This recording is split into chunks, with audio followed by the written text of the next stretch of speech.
We're live? Yo. All right. What's going on, man? Living the dream. Always. World famous author now. Yeah, I guess so, right? For better reasons than what I'm trying to do these days. But yeah, I love it, man. Yeah, I told you my son, he loves the book, man. He's into it. It's, what makes me, so I'm keeping a whole collection of LinkedIn posts of people like putting their, like with their kid on there and reading the book and that type of stuff. Cause that type of stuff warms my heart, to try to, see parents and that type of stuff really making a connection. Cause that's kind of part of the reason I wrote the book, was because when my daughter was 4, 5, 6, like it was kind of hard for me to describe like what I did, right? Right. And I didn't have any books to read her about it. And so that's part of the reason I wrote this too. So I like it, dude. I like it, man. Yeah. I think it's, again, I think that's actually a really good point, right? I mean, you should, your next book you should make is for your parents. Like how to, you need to make the anti-kid book. You need to make the parent book. Yeah. And try to explain to your mom and dad, you're like 50, 60-year-old parents, what you actually do. Yeah, I feel like they don't understand that either. No, it's like, I promise I'm not going to waste my life. And sales is actually a real career. I promise you. Right? Yeah. How to explain that, like the college degree wasn't for nothing. You know what I mean? To your parents when you go into sales. Yep. Right. I mean, I will, we could get into this as far as the future of sales and that type of stuff. I'll be shocked, I'll be honest with you, if my daughter actually goes to college. I'm kind of on the Gary V track on this one. I think college is a great social experiment, but a social education, but I think it's an absolutely terrible regular education. And so why not give the kid the skills to be able to go out and make a decision once they come out of high school to say, hey, maybe I'll go work for a little while and make some money and then decide to go to college when I really see that it's going to take me to that next part of my career. But otherwise, do I really have to have this little piece of paper that tells me that I, passed a few tests? I don't know. In a degree that I'm not going to use. And I mean, I think Australia, a lot of Americans, I don't think know this. Most kids in Australia take a year off. Most kids in Australia go and travel and they go backpack and they go do all that just to make sure that when they do go into school, they have a good idea of like what it looks like. And I think that's a really interesting path. I think, and the other thing is I think we're just going to see like vocation school, right? Like, but vocation will be different, right? It'll be coding. It'll be, how to interact with AI or whatever it is, where it'll be kind of this mix, I think, of like these vocation skills. Because for me, it's the whole reason I went, and people shit on an MBA, but it's the whole reason I went and got an MBA is because I didn't pay attention in school. Right. And so I was like, I actually I could probably like learn better skills now. Like I probably do need to level up my, my Excel and my like understanding of economics and all this stuff. Cause when you're in sales, you kind of learn about your own world. Totally. I think an MBA is an actual education. I think an undergrad is a joke. So. Yeah. Assuming that you don't do it right after school. Like, yeah, that's a great point. I don't understand that. Like why you're going to go get an MBA right after school? Like what? The whole point is that you get some like real world knowledge and then you kind of come back to education in a little bit different like mindset. But anyway, all right, man. Yeah. So let's get into it. So what's going on, everyone? Thank you for joining us on Monday. I actually went to ACL yesterday, so don't go to ACL on a Sunday. All right. Do not go to ACL. I'm too old for that shit, John. Like to go and be out till like, 9:40. We were there since 2, but it was fun. So we're going to talk about future sales. We're going to talk about, interesting trends, what's working. John and I have a chance, to talk to not just people in our field, but companies that are doing, amazing things and companies that are behind the times. And so John and I probably talk to hundreds and hundreds and hundreds of CEOs, CROs. And really, what I thought would be fun to talk about is, the future of the SDR role, I think future of sales. You and I share a lot of opinions about how we're kind of preparing SDRs in particular, what sales is going to look like. So I think that'll be really interesting. And so for everyone, if this is your first time joining, make sure to drop your questions in the comments. And we've got some from a few posts that I did and that John did. So we've got some questions to get started, but please be selfish. ask the question, what's the thing that's holding you back from closing deals? Feel free to just drop it in there. So we've already got James. What's going on, James? James, drop something in there. And then if you hear something you like, if you're like, man, John sounds so smart right now. I know John in particular likes the light bulb. He's like, man, I'm making a light bulb go off. Yeah. I like the hearts. I like the hearts. That's me, man. I like the hearts. It makes me feel good about myself. I'm loved and everything. So if you hear something you like, make sure to kind of hit the like button as well. So I'm going to jump into this. I'm going to say, James, I'm going to save your question because it's so extra here. James's question is, what's your stance on sending dog pics in sales emails? Right. Getting a lot of those lately. But maybe if we zoom that question out a little bit, and again, we don't have to sit here and pontificate too much, but what if you think about the difference between 2018, 2019, 2020, what do you feel are kind of the biggest, kind of like things that you're noticing, whether it could be things that work, that didn't work, that are working less now, whether it's attitude, like what are some of like the big macro things you're noticing, over the last, if we look a year back now, and as we look, just even to next year. Right. Yeah. So I think it's funny. Everybody hears about this personalization at scale, everybody keeps talking about with all these automation tools and everything like that. And I actually think that's having a little bit of a backlash because the fake personalization is starting to push people away. And so I think everybody's trying to really figure out how to do personalization at scale. But I actually think personalization at scale is an oxymoron. I don't think you can be personalized at scale. I think you can be targeted at scale. And what we're seeing right now, which I think is interesting, is, and I've been showing this email now for about 2 years, right? Where it was this artificial intelligence bot, I think you've seen it, right? That created this super hyper personalized sales email. And it did it in less than 60 minutes. And quite honestly, this was based off of the training that, the why you now email and a lot of the stuff that I've been training for the past 10 years. And what was interesting was that company that created that artificial intelligence bot that was able to write that super highly personalized email in less than a minute. It was based off of my training, and they created a company around this. Now we, at the time, I had a separate company doing outsourced lead gen for underserved markets, right? Yep. So it was like lighting facilities, that type of stuff. And we were doing very targeted emails based on personas, right? So no real personalization, but very based on somebody's persona. Right. And we ran a split test between their super hyper personalized and our targeted messaging.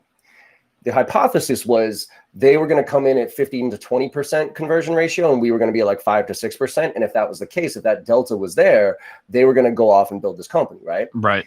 We ran the split test, and man, when I tell you the difference wasn't that great, it was like they were getting 7% on their personalized, and we were getting 5 to 6% on our targeted. Yeah. So I don't think this rush to over personalization is necessary. I mean, data off of Sales Loft says that the optimal amount of personalization is 20%, whatever. Yeah. Yeah.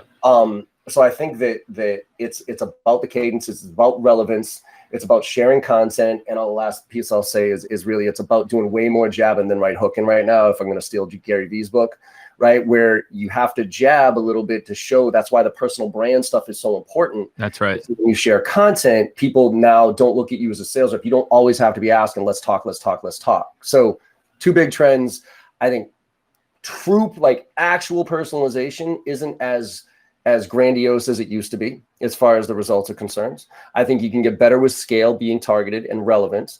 And I think you got to be doing way more jabbing than right hooking these days. And any actual technique that comes out has maybe a 6 to 12 month life cycle, at least in our space. I think that's right. But the good part is, and you just hit this, John, giving without expectation will never go out of style. No. Because that's the thing that people don't realize is like, man, I feel like in sales, John, we're so, and like, I'll even quote myself, man. I look back to myself in late spring, summer, like early summer last year. I still had that mentality. Like what, again, as a sales leader, it's like, whoa, why are we doing all this stuff? And we're not asking, we're not tracking lead conversions and all this. And, I just started to smell the roses and be like, well, look, man, like, how's this ebook blog shit working? Like, I saw this stat. This is from November last year. It's almost a year old now. There's 2.1 million blog posts every single day. Right. I don't even know what the ebook, right now. How many ebooks a day? 5,000 then 10,000. And I think I think sales leaders, John, they struggle with this, man. To understand the importance of giving value with no expectation. And I feel like that's what's stopping people from jumping on this faster. I agree. Well, and that's also short-term stuff, right? Short-term results. Like we are stuck in a world of short-term results where everybody has to hit the monthly quota, the monthly number, all that stuff. So that is driving and that's anti-brand building, right? Because brand building takes, as you know, brand building takes a while really kick into high gear. So I don't think because we're in such a society of short-term, I got to get my little endorphin rush when I get 20 likes on my post or whatever it is. And if I don't close that deal, then, I need to close that deal. So I know it's important to build my brand. I know it's important to share content, but we need short-term results right now. So that shit can wait. So that's where I think we're in trouble right now, because people understand it's like quality and quantity. Like I think we're in a transition phase right now where Gen Xers like you and me, right? Like we grew up with it as sales as a numbers game. It was make your 50 dials, make your 100 dials. Like it didn't matter, like hit the list, right? So now we're in a world where I think everybody understands quality is the answer, in the sense there's account-based marketing, there's, personalization at scale and blah, blah, all these trendy things that people are talking about. But the challenge is that now that we're in the leadership roles, right? Now Gen Xers are in the leadership roles. It's really hard to coach towards quality, right? Because especially, again, with all the pressure being put on us as far as delivering results. So it's like, I know I should be coaching. I know I should be working with my team. But the problem is I got to hit my numbers. So guess what the easy thing to coach on right, is? Man. 50 dials. Hit your 50 dials. Because I can yell at you. If you make 40 dials, I can actually smack you over the head because you didn't hit 50, right? And so that's easy for me to manage and coach to. That's right. Even though I understand this is where we need to go. This is easy for me to do. And I think it's the same thing with brand building. It's I get it. It's easy.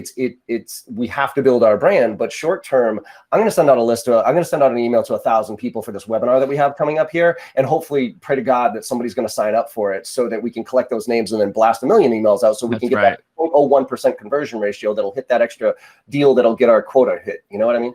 I mean, again, it just goes back to the data. You just look at what works and what doesn't. I'm looking now, we've got about 80 people. And, I was on a webinar last week and we had less than that, attend a webinar. I'm just more of like, we're doing webinars from time to time still, but this format, this ability to just have a conversation. And again, I'm not collecting the email addresses of all these people. I don't even know. Hey, what's up, 82 people? Right. Much love to all of you. Unless you like the post or you comment, I have no clue who attended. And that's cool. I'm good with that, right? But by the way, leave your questions in the comments. I'm very surprised we don't have more other than James here. I love James' questions about the dog pick, though, man. But I did get some good ones from earlier. Yeah. So, all right, man. So we're talking about this idea of personalization, brand. I talk about this a lot, obviously. So do you. If you are in the front lines today, what are the top 2 things, 3 things that you think are the most mission critical? If I'm a frontline and as an SDR, I'm a frontline as a salesperson, what do you think is the number one or 2 thing? If this idea of, again, going too deep on personalization, all right, that ain't it. Yeah. What is it? What do you think it is? I don't know. I mean, and that's why my number one. I don't know. I mean, and that's the point, though. It's like we got to be testing right now everything, right? So going back to your comments of looking at the data. And I've said this and I'll keep saying it, the number one recommendation I have for anybody, coming out of school or right now, even as a 43-year-old man, like been doing this for 23 years, like split test everything. And I mean everything. Split test subject lines, split test messages. Like you're going to make the 50 dials a day anyways, right? And so you're going to do the activities anyways. Why not learn something from them? Because especially as an SDR, right? It is a brutal job. Like people, the thing I have so much empathy for SDRs because, what's frustrating to me is that there's a lot of executives out there who are just like all these young, millennials and Gen Zers, like, they're too anxious. They don't want to earn it anymore. Like, back in my day type of shit. Right. And so a lot of them, they want to get promoted after 6 months. Okay. So let's use that as a benchmark, the 6 month, right? Like, no, you can't master anything in 6 months. So a lot of them look at this SDR role as, hey, it's a means to an end. I got to get to that next level. So I'm just going to do this because. And I get that mentality, especially based on how we're managing the SDRs. If your only job was to cram out template bullshit cadences all day long and make generic cold calls all day long, how long would you want to sit in that role? And don't have creativity, right? Right? Do not deviate, Right. Like, do not deviate. Here's what it is. The script. Well, I'd want to be out of that in 6 months too. But if you make it interesting for them, where they split test and try different things out and use the tools, and this is where I think we can get into whereas I think the SDR role is going. I actually think the SDR role is moving much more into marketing and operations than it is into sales.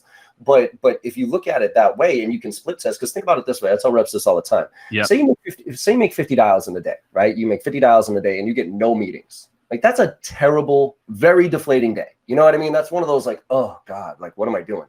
But if you make 50 dials, and instead of just making 50 blind cold calls with a generic elevator pitch, you come up with 2 different approaches. You make $50 with this approach and $50 or $25 with this approach and $25 with this approach to the same persona. And you figure out, and even if you still got no meetings, to me, that's not a bad day, because you just figured out 2 approaches that don't work. Right. But that's so tough, right? Like, but again, when your boss doesn't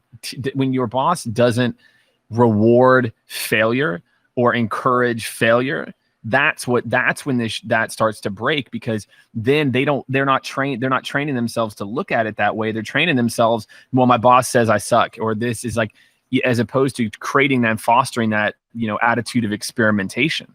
But here's a tip for you though. Here, for everybody out there who listened to that and that resonated with, you're not going to convince your boss to do something different, that you want to do something different without data. Okay. So like, I'll give you a quick example. Like, when I was a VP of sales for my first startup, I was 25 years old. I was a kid. I knew nothing. Right. And my CFO, Calvin, I mean, this dude I grew up with the kid, high school. I knew the kid, but and he was like literally one of the smartest kids I've ever met in my life. Right. He was our CFO. And every year when we were growing, he would come to me and say, all right, John, we got to go 50% this, another 50% next year. And I'd be like, okay, Calvin, how many people do I got to hire? And how much budget do I have? No, we don't have any more budget, John. I just need you to grow another 50%. I'd be like, what?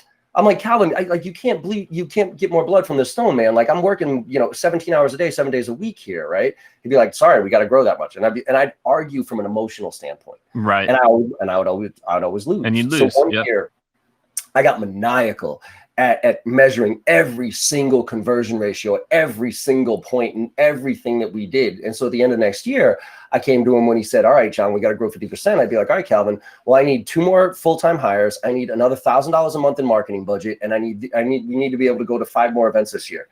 And he'd be like, well, John, we can't afford to do that. And then I'd put all the numbers into the spreadsheet, and I'd say, well, then I can't afford to hit your numbers, Calvin. And that was the first time he stopped and looked at data and started having a conversation with me. And he said, did he say yes? Yeah. Eventually we came to an agreement where it was data-based decisions. Yeah. And so for those reps out there that are bitching and moaning about, all they're doing is forcing me to make these dials, we'll come back to them with data. You know what I mean? Say, hey, boss, I did it your way for a week and I did it my way for a week. Here were the results. Which one do you want me to do? Right? Because no manager is ever going to listen to like, oh, I feel like this is, you know what I mean? Yeah, that's right. I don't give a shit what you feel about. Sorry, like I do, but I don't. At the end of the day, data should drive most decisions. And so that's why I think as reps, if we get that more scientific mentality, it's going to do us all a lot of more favors. It's going to help us manage up. Yeah. Right? Yeah, it's going to be required. I feel like, again, like the modern seller is going to have to know how to do this stuff. Yes. They're going to have to know how to look at the numbers, quickly iterate, see what's working, make adjustments on the fly. I've always, I don't know what it is, man. I've always thought this way. I just don't care. It's all just data points. Yeah. That, like, to your point, that worked, that didn't work, that worked, that didn't work. You'll enjoy this story. I don't know if I've ever told you this story. So my very first job in Tampa, I worked for the Rays. This is in like mid 2000s. Rays were like one of the worst teams in baseball, worst stadium in baseball. Yep. And what I did is, after the first full year, we had this inbound loop system that what would happen is there were like 15 of us, there were account executives and senior account executives. And what would happen is the loop, if you picked up the phone and dialed, it would skip you and go to the next person if there's an inbound lead, right? And you can imagine in Tampa, we're not getting a bunch of these. So what I did is I did a scatter plot of every single inbound call that I got the entire year before. And I found this loophole but nobody called between like 11 and 11:30, and nobody called from 2:30 to 3. So I just sat there. And so I would just like my counterparts, they're making calls, they're having conversations, accept those time blocks. And that's when I made all my calls. Nice. So I just banged out all my calls, and then people like, Jake, that's messed up. Jake, you're cheating. I'm like, dude, you see me not making calls. You see me not doing it. Why do you keep doing it? Right. I showed them the data and they still kept doing it. I just feel like salespeople are not dated. There's so much data. You want to know who to sell to, go do an analysis for your current customers. There's just so much data that exists that you have to be smart about your career. You can't just think your boss is going to spoon feed you every hack and every option. You're never going to make it. It's the same thing with commission plans. It always cracks me up with the reps, the reps who complain about the other reps who manipulate the commission plan to get more for doing less, right? There is a reason there are those loopholes in those commission plans. Executive put those loopholes in commission plans because that's what they want you to sell. And so, like, for those people who grab their commission plan and just say, okay, I got to hit my numbers today, and then go about it and work twice as hard, versus the person that takes a step back and says, all right, how can I make the most money here? Where are the loopholes here? Oh, that I can make 5x more selling that thing. I'm going to sell that thing, and that's it. And all of a sudden I'm going to, hit, President's Club and all that other stuff. And all these other people bitch about it. It's like, sorry, you don't know how to play the game here. And we can, I know we're going to get into this as far as like sports and shit like that, because we're going to do a full one of these at a Patriots. That's right. This is what people hate about the Patriots. Like people think call the Patriots cheaters, and I'm going to argue with that all day long. You get me all fired up on that. But what they do is they have a guy, I always forget his name, but he literally sits in the back of the room. Nobody knows him. He's this weird ass old guy. And all he does is he rips apart the playbook, rips it apart word for word, and finds the loopholes, and then knows how exactly when to play that loophole play at the right time. You know what I mean? And everybody's always blown away. I mean, every single year there's a rule that gets changed because the Patriots manipulated the rule book the year before. Right? I'm sure I'm probably going to go get a bunch of Patriot haters now saying, no, they're cheaters and whatever. You can kiss my ass. But the point is they find the loopholes. And I don't see there's anything wrong with that. You call it cheating, I guess. Right? But not you. But like in general, people call that cheating. I find that figuring out how to maximize the results with the effort. Right? Yeah, but nobody and that's the key, is that you I think a lot of it is you do have to have the ability to take some of this on yourself, and I think if you're going to be successful as an SDR or a salesperson in the future, I feel like it's going to become even more important, because your boss, unlike years before where, to your point we talked about earlier, where the plays that you ran before, that you would run some mutations on them, but like there was some stuff that, you could just go to. As our world's changing, your boss doesn't have the answers for you. Nope. And it could be like when I asked you, you're like, no, I don't know exactly what it is, but yeah, because it's going to change tomorrow too. By the way, there's going to be an app that comes out tomorrow that fundamentally shifts the way that we communicate. So I know, man. Yeah, I mean, we'll see. TikTok, we'll see what it's going to be. Oh man, are you ready for what I'm going to do on TikTok? It's going to be so good, dude. Oh, it's going to be so good. So you're jumping on the Gary Vee. Yeah. So here's the plan. So John, I'm going to do. So I'm an R&B fan. Okay. So I know people are like, Jake, why are you? I don't know. I love R&B. Yeah. I grew up in the 90s. R&B was the best, man. I've seen Casey and Joe. Well, yeah. Then they became Blackstreet, Keith Sweat. I've seen Keith Sweat in concert 3 times, John. I got a problem. Nice. So I'm going to do sales advice to 90s R&B. Sales advice to 90s R&B. So I'm going to cut out the parts of songs that can be like, instead of like get your love, and it's like get your contract, so I'm going to try to, this is going to happen. So I'm holding off on the TikTok thing yet. That's my foray. Artificially inflating TikTok because he's an investor, just kind of like you did with Snapchat. But I think it'll be fun more than anything, like why not? Like to your, we talked before, you never know, man, and the value, and I've seen this, man. And I don't think me or you, we were the first people actively posting on LinkedIn, but we're definitely probably in the first couple cohorts of people that we're posting consistently. And I'm sure you've seen an impact on your business, on, your opportunities. I know I certainly have. And there is value in at least messing around and trying to mess around with it. Michelle Heck called out 112. Don't worry, I won't forget about 112. We'll do some like peaches and cream. They had to Cupid. Cupid was the 112 hit. That was a good one. Nice and smooth. Yeah. Oh, dude, they hurt. I like 112. I don't think I ever saw 112 in concert. I could go on for days with 90s rap and hip hop, man. Like forget about it. We could do, yeah, that's fine, man. For me, I just think 90s R&B was so good. Like now, it was not like the innuendos were there, but it's not like Trey songs now, you know, where it's like, you know, there are no innuendos anymore. No, you know, rap guy. So that's my opinion.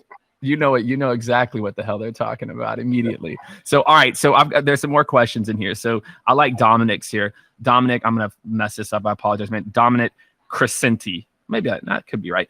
So his was tips on creating a personal relationship when cold calling businesses door to door. I fucking love that hustle. Yeah, if you haven't done door to door, man, that is the ultimate. You want to know how to get a thick skin? Door to door. You want to know how it is? You go in somebody's, you know, you walk into their office and you try to get a meeting with them. Yeah. So what would you tell someone like Dominic? Because I think the skills aren't that non-transferable to anything. What would you tell someone who's trying to build rapport, you know, door to door? You know, the first few interactions they have with someone, how to build that rapport. I think mad respect, first of all, to anybody who does door to door. I think actually my opinion is everybody coming out of college, I don't care what your degree is, and I think you should get a set of steak knives, like 12 sets of steak knives. Let's go, man. Door to door with, and you can't sell them to friends, you can't sell them to family. You actually have to go record yourself before you can get a job, right? Because talk about a humbling experience. First and foremost, I think from a tip standpoint, you got to know that nobody wants to talk to you. Okay, nobody wants to open their door to you. So you have to. I call about objection handling. You have to master the preemptive strike. You have to master the fact that somebody's going to straight up say, "I am not interested. Please don't come by here again." So you always have to, like, when you do get somebody in front of your door, you have to come up with them, with preempt their objection, and then quantify what you're asking for from them in a short period of time. So you say, "Hey, I know you probably don't like solicitors. I really appreciate you opening up the door here. I'll be very brief. I have like 2 questions for you, and then I want to share with you something that I might bring value to you." And that said, you got to figure out what you can bring value to. So when I used to go door to door, I would call it the cloverleaf approach, where I would look at like one customer, for instance, and then figure out all the adjacent areas around. And then I would go to that customer's building and then go door to door based on that customer. So I had at least a reason to be there. Yeah. And so what you can do is either, I don't know what this person's selling door to door on, but if you can bring some insights to them about what other people in their neighborhood are doing, or what other people in their office, what other people like them are doing. So if there's like a certain type of profile you go after, where if you can go into a building, I'll say door to door, going to building to building, yeah. It's gonna be tough because, non-solicitation, but I would go door to door based on the type of customer, like the type of company. Like if I could visit all law firms in a day, or visit all insurance brokers in a day, right, or something like that, because then I can come with materials and value about what's happening in that area based on those things, and be very quick that, hey, thank you so much. I know you probably don't take solicitors. I just had a couple of quick questions here, pop, and then I'll share with you some insights here, what other people in the region are doing. And look, if at the end of that, you feel like it's worth taking a deeper dive with us, I'd really appreciate it. Yeah. But you can tell me to go away if you want. So like you lock it in, quantify, add some value, preempt, and go from there. Yeah, I think that's the funny part is it's like, I feel like when I hear you, it's when I hear you talk, I feel like there's like, I'm like, oh yeah, I probably would say the exact same thing, but it's because like you're always looking for the hack and the angle too. You're like, actually, I do it this way. Oh no, better idea. Now I'm going to go get law firms. Then I'm going to go do this, and then that's exactly what I think. I'm like, oh, this is a good first V1 on. Okay, now wait, do them all in the same. Do it all in like the same like industry in one day. But I think that's right. Like for me, I grew up in the Midwest. I grew up in Kansas City. And so for me, I use the help, like, hey, like, and you kind of do it too. You like, whether it's consciously, subconscious, or, it's like, look, hey, look, I understand this. I get it. The thing for me is I slow down. The thing, I naturally talk very, very fast. You talk, we both talk very fast, but in these scenarios, I go real slow, drop in a little Missouri, just, hey, look, hey, John, look, hey, hey, look, I've talked to a couple people in the building. I'm actually, talking to this. Yeah, I love that. And I've got just like 2 quick questions, man. And then you just kind of go into it. So, and then yeah, but to your point, the psyche that you mentioned at the very beginning, that's the most important. You got to expect to get punched in the mouth on every single time you walk in the door. Like, that's why like when people talk about cold calling, like, like, of course they're going to say no. Like when they send an email saying not interested, of course they're going to say that. Like it's shocking to me, people's attitude of like this expectation. Like if you go into every scenario in life expecting to get punched in the face, life gets like way easier. And and anytime you're doing cold calling or door to door, it's that mindset. Like and again, to your point, I'm preemptive, right? Yep. I love and hate rejection at the same time. I hate rejection so much that I reverse engineer how to not get the objections that are just noise. You know, not now there's real objections, but a lot of objections are random thoughts that popped in Susie's head. And I got to try to reverse engineer to make sure random Susie objection, you know, it doesn't happen. Well, and this is where like two things on that. Like I agree, like mentality is everything, right? And so think about how, I mean, I'm sorry, like most people are miserable these days. Like it just is what it is, especially with where we are, just from a, you know, you name it, right? Like there's a lot of negativity going on right now. So if you come in with like this solemn attitude of, hi, I'd like to talk to you about your business needs type of shit, whether it's on a call or whatever, like people are going to shoot you down without even trying, right? But if you come in with like I always say, if you could, like you hear me at the end of all my podcasts, go out and make somebody smile today, right? Because even if you had a terrible day, if you make somebody smile, like, you know, you had a good day. So especially on door to door, you almost want to be a character of yourself to get people to be like, damn, you're so damn happy. I want to be a part of whatever you're selling right now because like you're just so positive. Like I use James Buckley as a perfect example here, right? Yeah. I mean, that dude is just positive all the time. You know what I mean? And it's just like, all right, James, I don't know what you're selling, man, but let's talk. Like, I don't know, man, your vibe, you know what I mean? Right? So yeah, dude. That's one thing is like, especially door to door, right? And this is also like when it comes to cold calling, that's why I always recommend people stand up when they make cold calls, right? Because your voice resonates better this way. It's a much more confident position, right? As opposed to just sitting like this or going into a call blitz with this mentality of, oh, this call blitz is going to suck. If you go into a call blitz with this mentality of this call blitz is going to suck, you have predetermined that call blitz is going to suck, right? Yeah. What's the point? What's the point? Why have that attitude? Why? There's nothing. There's what? So then at the end of it, you're like, I was right. I told you it was going to suck. You know, like Monday morning quarterback it and like, you know, but you fulfill your own destiny of it being shitty. Totally. And the other thing that I'll say on the cold, going back to the cold outreach, and I'm going to reinforce the split testing thing, because you can actually split test things with knocking on door to door. You could split test literally even how you say hello, right? Like how, when somebody answers the door, sometimes be like, look, I know you don't want to take solicitors. Please give me a second. Right. And like stick your foot in the door. Yeah. Right? Literally just stick your foot in the door and do the cheesy, like, I just wanted to get my foot in the door here, and just be like ridiculously cheesy. Right. Or the other one, be very solemn and be like, look, I sincerely appreciate you even opening the door for me right now. Yeah. I'll be right. And just try it. Like, so one day just be Captain Cheeseball, and then the other day be like Captain Serious, and just see which one produces a better result so that you can go home at the end of the day. Because I always tell people this, if you can go home at the end of the day and say you've learned something, you've had a good day.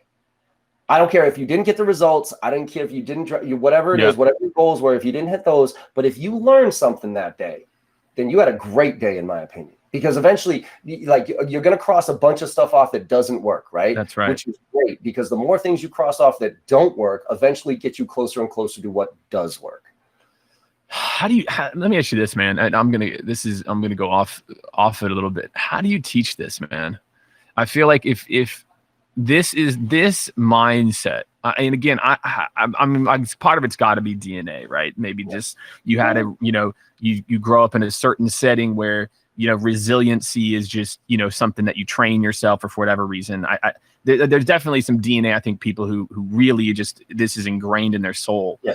How do you teach someone this importance of this attitude? How do you help them to understand that it's okay to get kicked in the teeth? Like, it's not personal. It's, this is what it is. And maybe this goes from, I know a lot of leaders feel this way, and they always bitch about millennials too, right? Like, millennials have never lost, right? Millennials never seen a recession. Millennials have never done this. So their resiliency is low, but I see this across generation, man. I don't think it's just a millennial thing, but how do you, if I'm a sales leader out there, or, or a CEO or somebody, how do you teach this? Or how do you coach to teaching someone how to look at failure in a different way? Or can you? So I don't think you can teach work ethic. That's the one thing I think is innate in you. Like you either have a strong work ethic or you don't. I think you can get it, but it has to be a personalized thing. I think you have to be kicked it. Like, I think something has to happen into your life for you to wake up and realize, holy shit, I got to work. If I really want to achieve my goals, I have to put in the work. Right. So I think, I think it can be learned, but I think it has to almost be like the Alcoholics Anonymous. Like, you can't force somebody to be sober if they don't want to be sober, in the sense that, like, you can't teach somebody work ethic. You can't teach somebody passion unless they genuinely are want to learn how to be, you know what I mean? Yeah. As opposed to like so the victim mindset, right? Of like, everything happens to me. Right, exactly. So I think there's certain people that are just go-getters, right? And it's funny. I think I commented on this post, one of the posts that you said, as far as like, what about? No, I forget who it was, but it was the comments about how why people are afraid to fail, right? And I think that's studies actually indicate that is an inherent thing as us as human beings, as far as growing through evolution, right? Because people are, I think it's 4 times more likely to avoid failure than to achieve, so pleasure, pain. Right. Like, if I told you, Jake, I could make sure you don't lose $100,000, or I think I can help you win $100,000, like get $100,000. 4 out of 5 people would choose to not lose $100,000, right?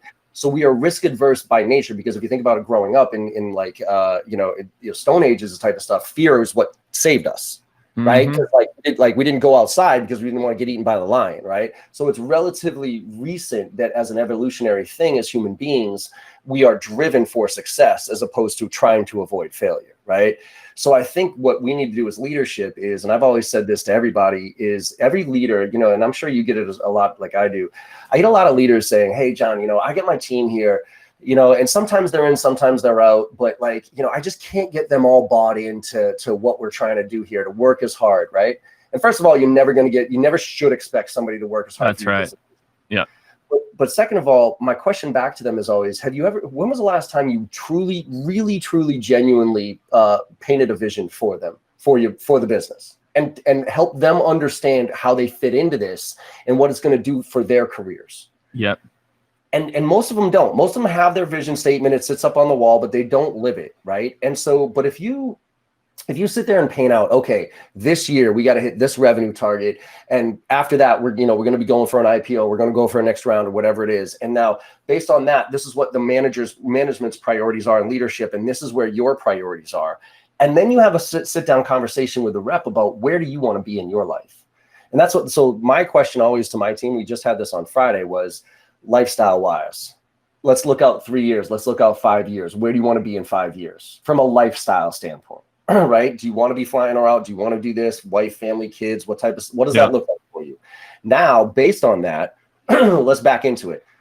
How much money do you need to make to be able to live that lifestyle? Okay, so now based on that, here's what you need to do in order to get to that point where you make that much money to live that lifestyle. And now they're all bought into okay, this is what I need to do to get to the next level of my career. So I think you can guide it with some framework and some goal setting exercises and that type of stuff, and then show them what they have to do. Now, their ability to get up out of bed every single morning and do it, that's a little bit of the. They got to make the choice. Yeah, I think that makes sense to me. Yeah, that makes sense. Where it's like, I can keep giving it to you. And you and I'm sure you've managed people like this. I have too, where it's just like, it's all will. It's all mental, but then they never get out of bed. They just, and that's the sad ones. You know what I mean? Like, I always feel like as a leader, you're like, well, what could I have done differently? Like, I know this person could, like, if they would just get out of bed and do it, but you can't. I also think that leadership has to be comfortable that there needs to be B players on your team. That, what I mean? Like, I talk about that all the time. And if you expect everybody to be an A player, you're first of all, your company's going to fall apart, because you can't have. I don't think that you can have all A type personality. You can't scale.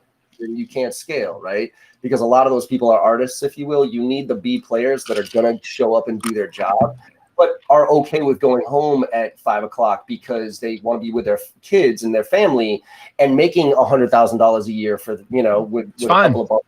like is totally cool with them. I mean, Yeah. again, I'm going to steal from Gary all the time. Like if you make $40,000 a year and you are happy, you win.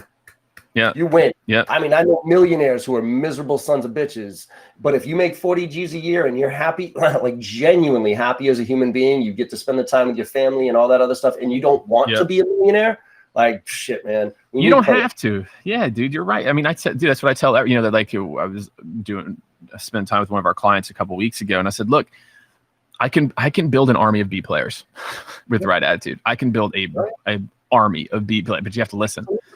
You got to listen. You know, if you're not going to, if I can't build an army of B players doing it all 85 different ways. Right. And I think that a lot of people just don't, I just have never understood it, man. I just imagine, man, what if Google existed when I was even younger, like my kids? I would know nothing. I would be the best Googler of all time. I really think so. If I had grown up with Google, because I would have just quickly realized the game is accurate. And that to me is the future, John, that the future's one is going to be won by the people who know how to access information, not the people with information. And I feel like people are, we're not preparing for this as salespeople, that, you know, you need to know how to use Google. You need to know how to look at a website. You need to, know the latest. I think now we have almost 1,200 sales technologies. And if you guess what, my friends, it's not going to be less. It's just going to be more.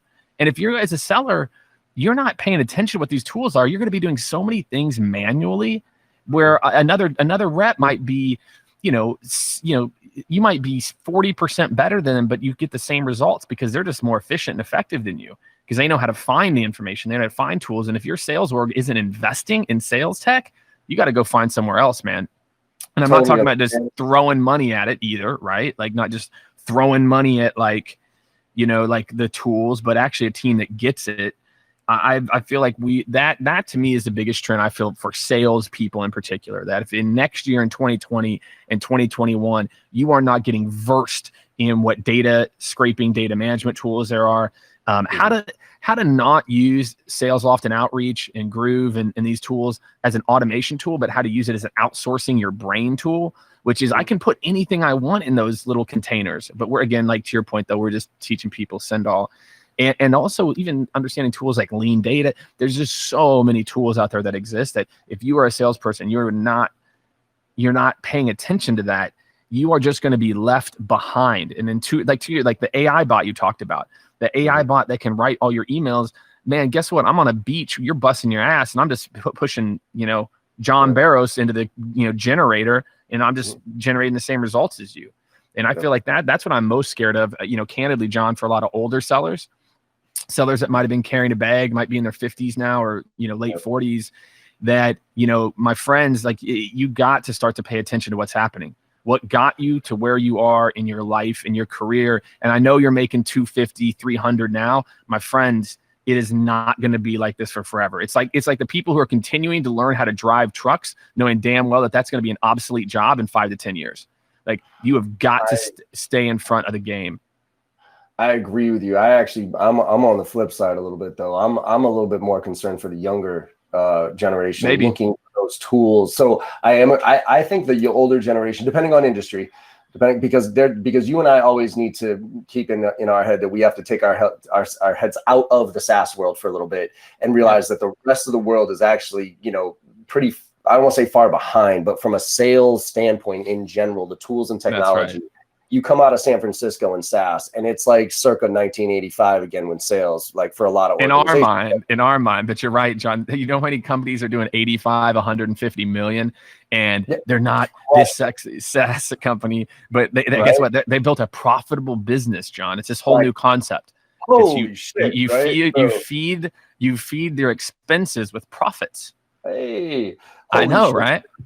But that's what cool. I'm saying. Like those companies, I think are rooted into a lot of those, and when I say circa in 1985, I mean actually the foundational, like what sales really genuinely is as far as human connection and those type of things. So I think there's a long tail here for the quote unquote older generation to still, to still stay somewhat relevant, but the younger generation, and this is why I love being a Gen Xer, right? Because we connect the dots here. But the younger generation, I feel, is looking for the and you get it as well as I do, is like, hey, what's the perfect template? What's the perfect thing to say? What's the silver bullet thing? What's the newest, coolest technology that I'm going to be able to push a button and drive those million results so I don't really have to do shit? And those reps, I actually think we're in a transition world right now. I think we're actually teaching the tech how to do our jobs. So eventually it's going to take over our jobs. And that's why it is. Of course it is. You think Outreach and SalesLoft aren't trying to use AI to look at the message and eliminate your ass? Please. Of course they are. And I love them both. Much love. But look at McDonald's. McDonald's is using AI to take orders now. You walk in, you do self-checkout at the grocery stores. Like those automated teller type jobs, which are sending out cadences like this, and you know what I mean? Like that to me is all replaceable. Now, the ones that are going to survive, to your point, are the ones that are going to be able to connect all the dots as far as that's why I said my opinion on AI has shifted drastically. I used to think, holy shit, we're all screwed. But now I look at it and I say, you know what, it's going to make great sales rep, good sales reps great sales reps incredible, and average sales reps are relevant, because you need to be, and the analogy is still the easy one, is Iron Man, right? Like if you look at Tony Stark, you had Tony Stark as a human being. He was like, he's got it all. But if he goes out and tries to fight those aliens, he dies. So he has to create the suit, right? Now, the suit is legit. It protects him. But without Jarvis, the AI, that suit ain't shit. It's just a clunk of metal. So if you think of stuff like Owler and Crystal Nose as the AI, and like SalesLoft or Outreach as the technology, and then you as the human, right? Using all that intelligence and then feeding it into a system like that, and then cleaning it up and then setting. All right, now you got it. Now you can spot. Oh, dude. Oh, God. It would be so. Yeah. I just feel like I thought it was easy to win whenever I was selling, in like when I started selling in like early 2000s, mid 2000s. And dude, it would be so easy to. All you have to do is just Google it. Hey, wait, what's the best email template for this? Fucking Google, dude. Oh, what's the best this? Like Google. Like what's like it's oh my God. People ask me, John, what's the best subject line? Go into Google and type in best sales subject lines 2009. Yes, dude. Or go to the companies that are writing these cadences and just they put out ebooks on this stuff, and then I want you to do this. Copy and paste. Stop being fancy. Dude, if you tell me this gets a whatever response rate, I'm going to do it, and then I'm going to try to break it. Yep. I made a whole career and a whole life out of taking other people's best practices, reading books, and just implementing what really successful people had done, and then over time iterating to make it what I thought was better. And that's every successful person. And you said it before, as far as like, and this relates to building brand. This relates to, you said that you made the comment, it's not about the person that comes up with it, a person that creates it, right? So, or filters the content, right? Yeah. And that's, I firmly believe, brand building, right? You don't have to be the content creator. You have to be the content curator, because you and I put out a lot of content, right? Like, so, and I don't know about y'all, like I've been writing a blog post for 5 years now, weekly blog posts, and I am straight up running out of shit to say. Like, it is not trivial. That's why, like, I literally shifted my blogs this past year to say, like, I used to write one long format, and then I just came out and said, I'm sorry, I can't come up with any more ideas, because I was catching myself repurposing. Yeah. You probably didn't even recognize it too. Like it's just so say, check this out though. So say I write a blog, right? It takes me about an hour to think of something, write it out, whatever. Then I send it to my team. They QC it, they SEO it, they put it on HubSpot, they put it out there, right? So we're like 2 to 3 hours into a legitimate blog post, right? Now you're connected to me, right? Say you take my blog post and you read, and then you read it and you like it, so you share it out there. And somebody you're connected to reads my blog post because you shared it with a little bit of context on top of it. Of course, you have to. When that person thanks, who does that person thank? Do they thank you or me?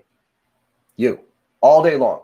I might get another follower because somebody might be like, oh, I like John's voice here. But they don't say, oh, thank you, John, for writing that article. They say, thanks, Jake, for posting that, man. I really appreciate it. That's right. Right now, I built my brand off of other people's. I built my brand off of a Gary V's. I built my, and you and I are seeing it right now. I can tell other people who are building their brands off of us because they're taking what we put out there, they're executing on it, they're giving their opinions on it, and good for them. That's the way it should be done. I love it, man. I feel like there's just such an opportunity, man. All right, we can get into that. We got a bunch of questions that I want to get into. All right, and so we'll go some rapid fire here. So Michelle Hecht, what's going on, Michelle? There's no disrupting the desire for short-term gratification, hitting quotas, crushing goals. There still needs to be a strong emphasis on what you're talking about, building a brand, personalization, giving. Both can be done. It's an ongoing process. Do you agree? So I think if I could distill this, how do you think about balancing the short term and the long term? It goes back to actually Matt Jewell. He's talking about $300 a day minimum research, generic, non-personalized. How does he kind of balance a more modern approach with like the expectations that he has in the short term? Mm-hmm. Yeah, absolutely. No, I do it all day long. Here's the easy thing to do is take your lead list, tier it out, tier 1s, tier 2s, tier 3s. Quality, quantity, practice. Your tier 1s, that's the one you spend. You follow on social listening tools like Owl or Sales Navigator. You're thoughtful with your outreach to them. You do your research, that type of stuff. Tier 2s, there's your volume approach, but it's based on personas. So you call 50 people that are VPs of sales in the SaaS industry and you say the same thing.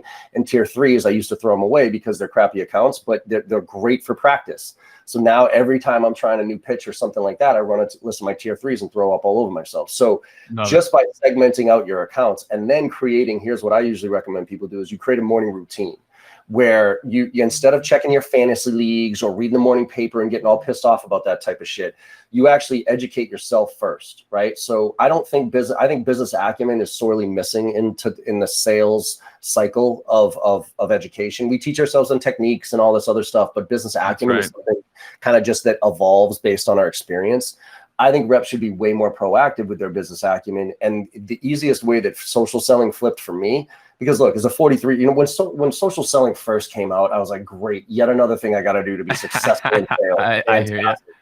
Add it to the fucking list, right? But where it flipped for me was when I started looking at it as educating myself first. Yeah.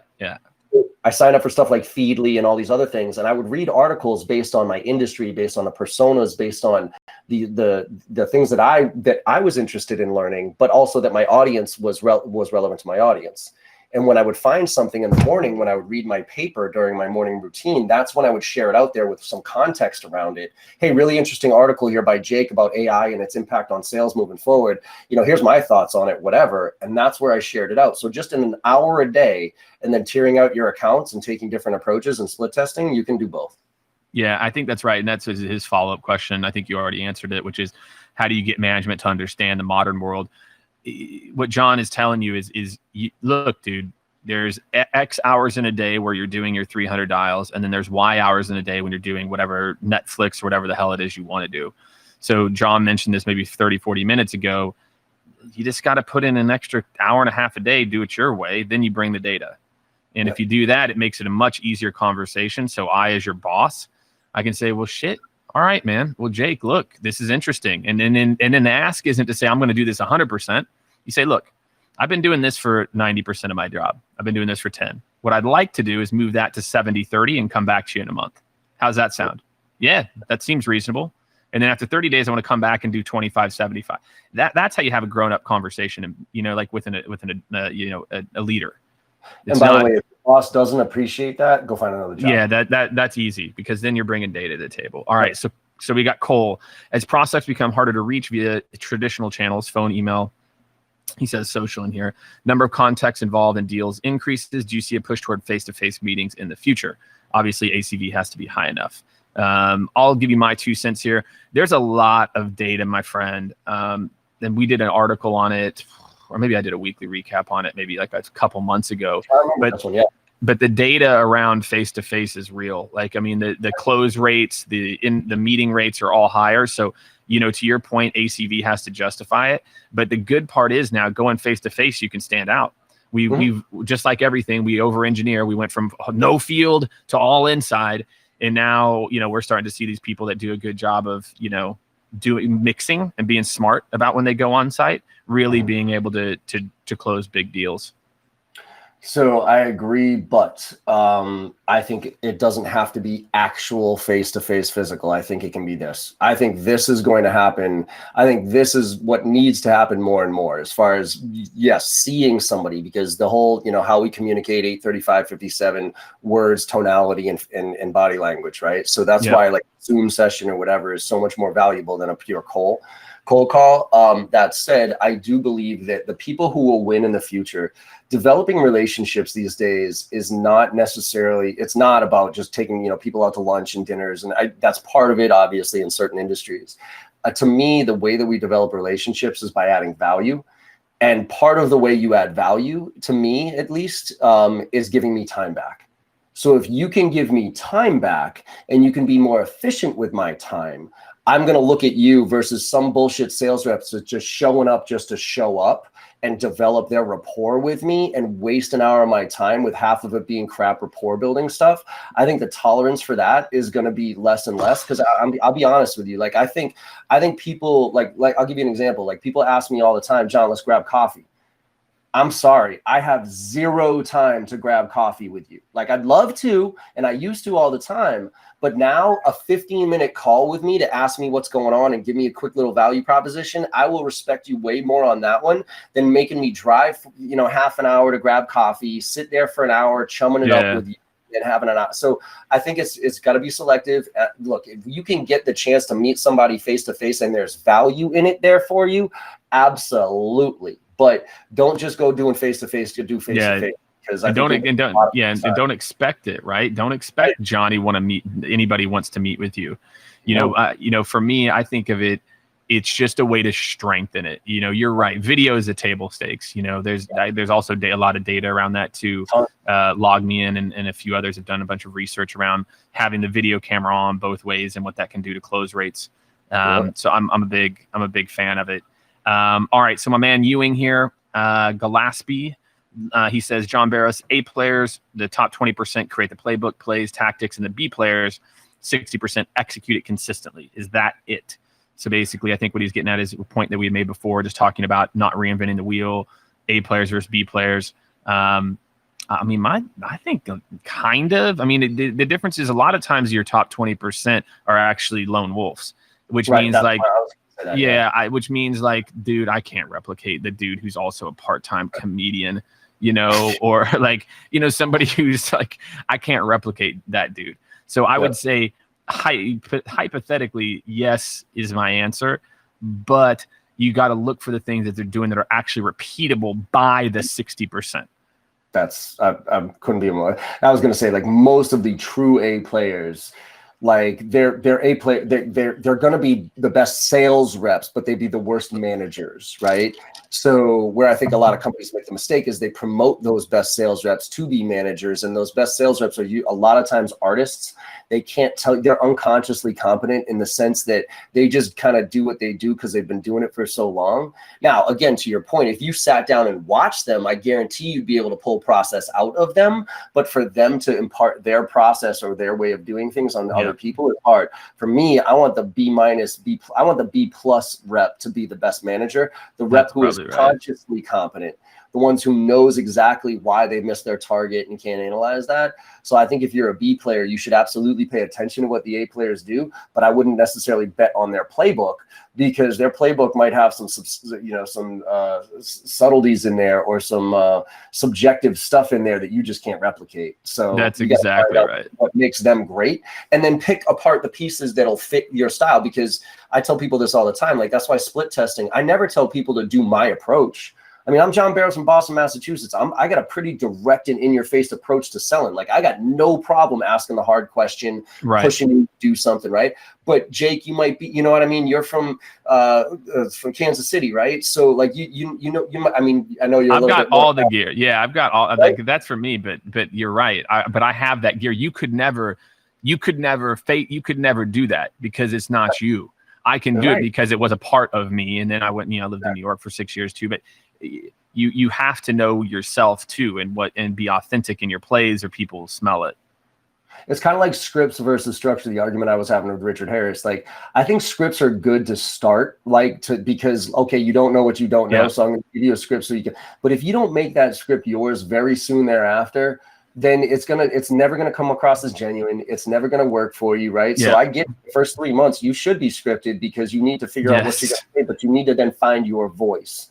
And if you don't find your voice, you're never going to be that A player, because you're always going to be a B version of that A player. That's right. But you did say something important, which is just read the stupid script. You think they're training 1,000 fucking salespeople on the script because it's stupid? You think your boss is so dumb, or your boss's boss is so stupid that they created a script that is terrible? That's ego, man. Ego. I had a really good boss at Career Builder who kind of opened my eyes to that thought process around scripting, and I was like, yeah, that you probably don't. You probably aren't stupid. He's like, Jake, did you think? He's like, read it. I'm like, blah, blah, I'm the special flower. I'm God's gift. He's like, dude. And then he said that to me, and just my eyes just like immediately, like it all just clicked for me. You know, like it was pretty wild how he did it. All right. So we got time for maybe one more here. I like Thomas Brown's question. Physically cold calling, how to get past gatekeepers. John's best advice on how to engage, get past, utilize gatekeepers to get to the right people or to set meetings. It's tough, man. Again, I've stopped trying to get through them, and I've started working with them. And there's two types of gatekeepers, right? There's the kind of the frontline gatekeeper secretary who has no insights into the business, is really just there to route calls. And then there's like the legit executive assistant. That's right. Either one of them, I empathize. I lead with empathy. You know, you said a very powerful word a while back, which is help, right? I use hey, can you help me? Yeah, go in with, and also have a reason. The best thing that I've come across to get through, and it's not some sneaky technique. They've all heard it before. You're not going to come up with something new to get through a gatekeeper, but having a legitimate reason for your call, usually because it's not their job to block us. If it was their job to block us, they'd call wall keepers. They're called gatekeepers for a reason.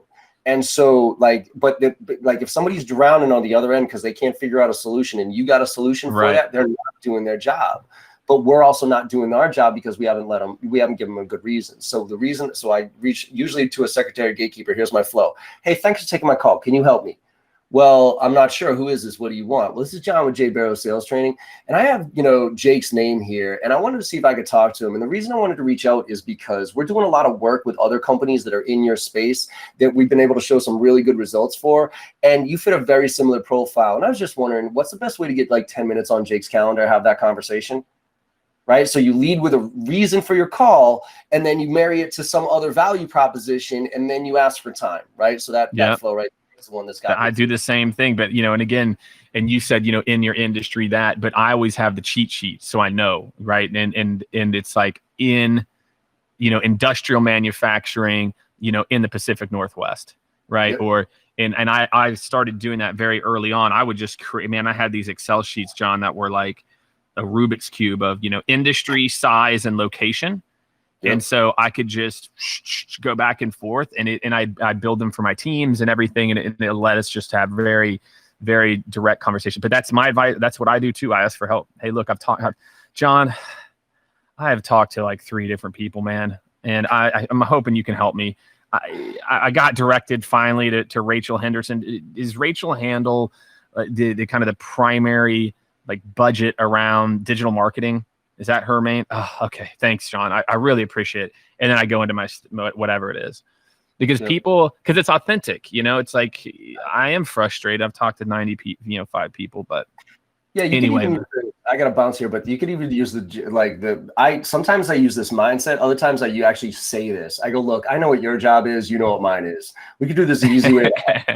That's the Missouri versus Boston. That's the Missouri Boston. Like for me, but I like to slip into that mode too. But again, because it's all about testing, dude. I have zero ego about setting a meeting. I just want to get the meeting set. I don't care if it's your way, someone else's way. I don't care who it is, man. I'll steal from anybody.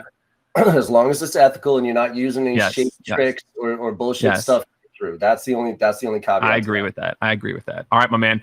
Thank you everyone for tuning in. Make sure to tag yourself or tag people. Finding these LinkedIn lives can be a bit of a pain in the ass. You've got to go into my posts and you'll be able to find it. So make sure to hit the like button, tag yourself or your friends, anyone you think will get value here. We got real tactical, real high level. I think if you are in sales right now, this hour that we just spent is probably one of the best cheat sheets you're going to get for how to make an impact today and the things to start to think about in the future. So John, thanks as always, my man. December 8th, I'm coming to Foxborough. Me, the Mahomes, my Mahomies, Tyreek, we're coming for you. Bring it. We'll be waiting. We'll be waiting. All right, my man. We'll talk to you later. Later.